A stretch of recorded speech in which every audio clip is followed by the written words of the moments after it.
Hello and welcome to part 2 of burpees. We've already discussed in part 1 form and also the actual exercise of what a burpee is. If you haven't watched that, go and watch it here. There's a link and there's links in the bio or wherever you want.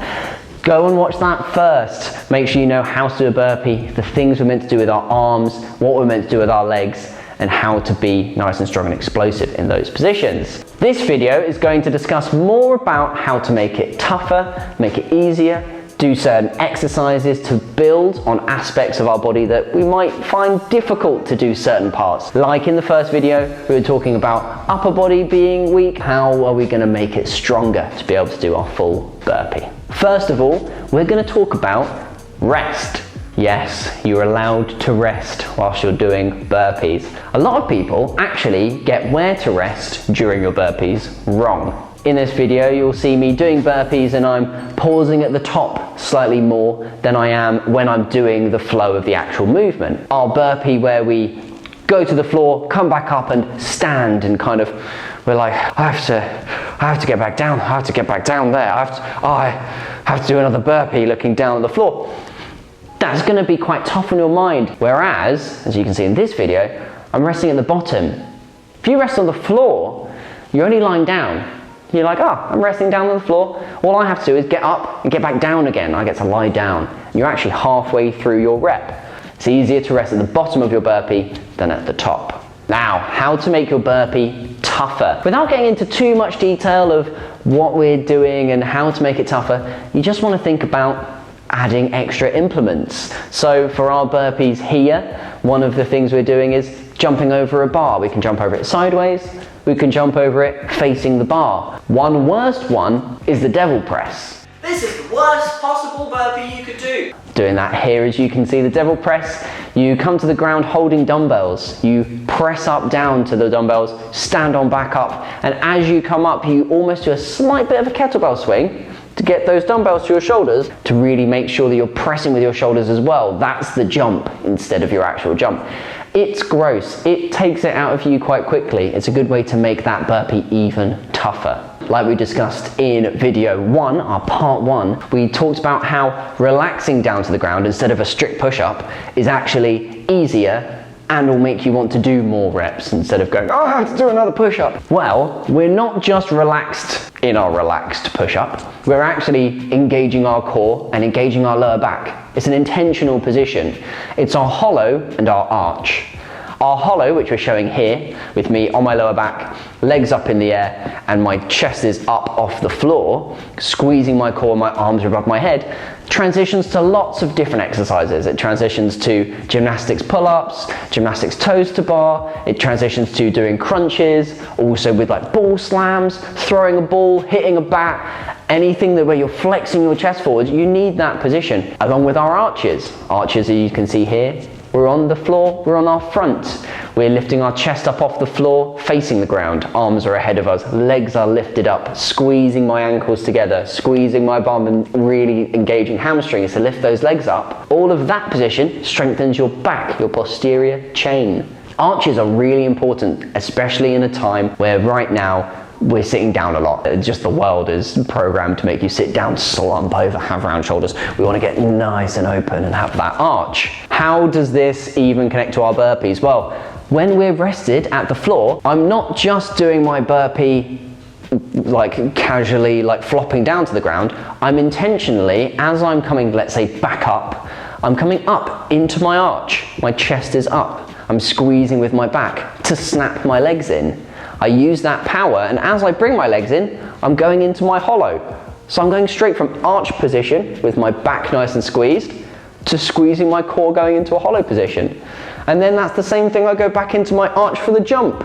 And then you come down, you've got hollow arch, back and forth in your burpee. Practice doing some hollows, practice doing some arches. Get that strength in those positions. Hold them for as long as you can, and then rest, almost like a plank. Now, pop-ups. These are actually quite fun. You can do them side to side, almost like we're surfing, which is where the pop-up comes from. But what we want to focus on is that lower transitionary period with getting our legs underneath us in our burpee. If often you're feeling like you need to do the step back position, like we were saying with our wide feet stepping back or closed feet stepping back, that might be because you feel like you haven't got the strength or the ability to jump back into your lower squat position to then jump up into that top position. Pop-ups are great for that. All we're doing, as you can see here, is laying down on our front and we're popping into that lower squat and then back onto the floor. Doing that forwards and backwards, really controlling with our legs and exploding with our legs. And again, it's that arch and hollow position, getting our core to snap to be able to get our hips underneath our shoulders. Push-ups. Doing push-ups is going to help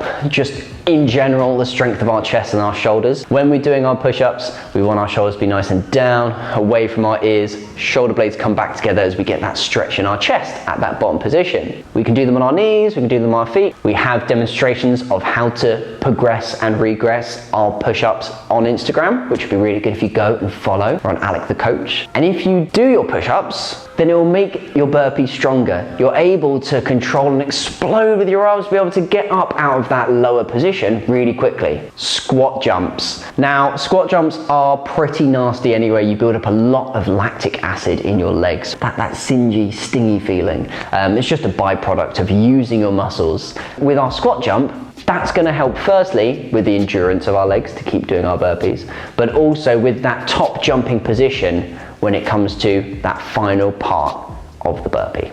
Now, final thing I want to talk about is RPE, our rate of perceived exertion. How hard do we feel like we're pushing when we're doing our burpee? If you feel like you're doing 100%, you're doing it too fast. I want you to take your time with it. I want you to think of it in a way of cardio and sprinting, because sprinting is almost like using weights. It's explosive, it's a short period of time, it's gonna build muscle. It does slightly use a bit of lung capacity because you do need to breathe, but most of the time it's your muscles firing off. Whereas cardio is that consistent, more marathon, more 10 kilometers kind of like distance where we're doing it for a longer period of time. And you can use burpees for both of those. As you can see in the first video, I'm at about 50% effort. I'm not going crazy hard, I'm a bit more relaxed, and I can do this for quite a long period of time. That's not me trying to toot my own horn, it's just because I'm trying to do it nice and casually. Probably at this pace, it would get horrible after half an hour non-stop doing burpees. I'd get bored and sad and wanna like just never ever do fitness again. So I wouldn't recommend doing half an hour of burpees, but it is good to be able to keep that consistent pace. Whereas here, you can see 90% effort. I'm going pretty hard. I can only do a couple of reps of this. I want to stop after about 10 seconds, and sometimes I force myself to do 20 and cry a little bit in my room alone as I think about all the terrible decisions I've made about doing burpees that fast. But it's 90% effort. It's going to build muscle. It's going to build explosive power. It's going to help you sprint. It's going to help you squat more. That explosive intensity, where we're at that 90%, almost 100% effort, has to be used intentionally. And a lot of times people just go all out really hard to get, like, to start with. It's like, why would you do a 90% effort at that rate when it's meant to be a 20-minute workout where we're doing some burpees? You don't have to go 100% all the time.